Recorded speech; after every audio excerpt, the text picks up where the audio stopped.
IPC से वो provision repeal हो गए और prevention of corruption separate statute आ गया। जब वो सेपरेट स्टैट्यूट आया तो उसने बहुत कॉम्प्रिहेंसिव डेफिनेशन दे दी।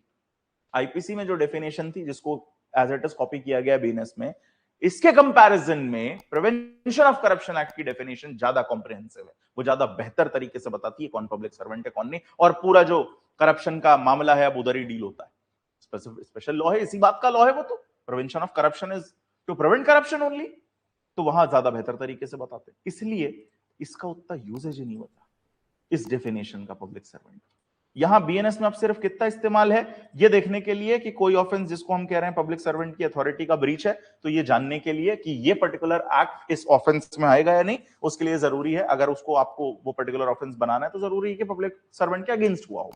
तो बस इस पर्पस के लिए इस्तेमाल है इसका, नॉट मोर देन दैट।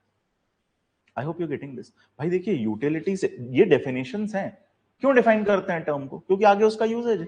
क्या यूजेज है उस पर इंटरप्रिटेशन डिपेंड करता है डेफिनेशन का। जैसे डिसऑनेस्टली फ्रॉडुलेंटली पढ़ा था, कहां यूज करा गया है डिसऑनेस्टली, उस पे बेस्ड होगा इसका मतलब। जनरल अंग्रेजी में जो मतलब होता है उससे हमें मतलब नहीं है, हमें मतलब किससे कि भैया हमने जहां इस्तेमाल किया वहां क्या इंटरप्रिटेशन निकलेगा। Same is with public servant also, yes और नो।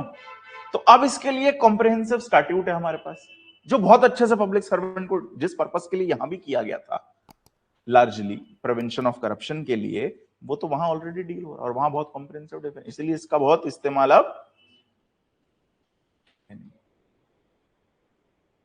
ये बात आपको समझनी पड़ेगी।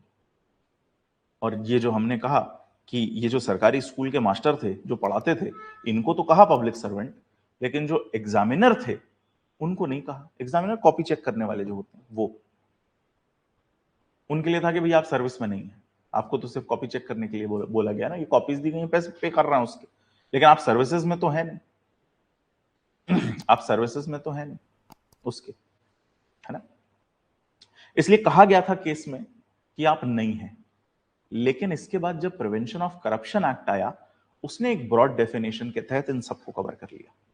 तो अब जो एग्जामिनर है वो भी इंक्लूड है, क्योंकि पब्लिक ड्यूटी परफॉर्म कर रहा है, भले वो स्ट्रिक्टली परमानेंट सर्विसेज में ना हो, लेकिन पब्लिक फंक्शन परफॉर्म कर रहा है, वो भी करप्शन के लिए गिल्टी माना जा सकता है, इसलिए उसको इंक्लूड कर लिया गया। तो अगर अपन करंट पोजीशन देखें तो यूनिवर्सिटी एग्जामिनर भी माना जाएगा।